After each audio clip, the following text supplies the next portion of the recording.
10 লক্ষ টাকা করে আমরা মৃত পরিবারকে আমরা আর্থিক সাহায্য, আহতদের সকলকেই 1 লক্ষ টাকা করে আমরা ক্ষতিপূরণ দেওয়ার ঘোষণা করছি। তারাতলার দুর্ঘটনায় ক্ষতিগ্রস্তদের আর্থিক সাহায্যের ঘোষণা মুখ্যমন্ত্রী শুভেন্দু অধিকারীর। টুইট করে শোক প্রকাশ করেছেন প্রধানমন্ত্রী নরেন্দ্র মোদীও। সেই সঙ্গে প্রধানমন্ত্রীর জাতীয় ত্রাণ তহবিল থেকে মৃতদের পরিবারকে 2 লক্ষ টাকা এবং আহতদের 50,000 টাকা করে আর্থিক সাহায্যের কথাও বলা হয়েছে পিএমওর অফিসিয়াল এক্স হ্যান্ডেলে। আমরা চিকিৎসার দায়িত্ব নিচ্ছি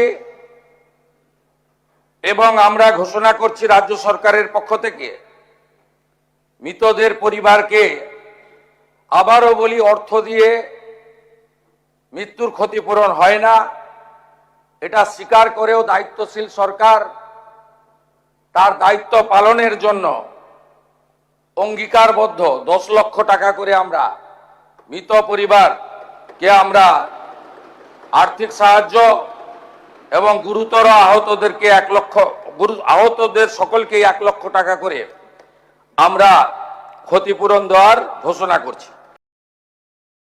ফলো করুন আনন্দবাজার.com।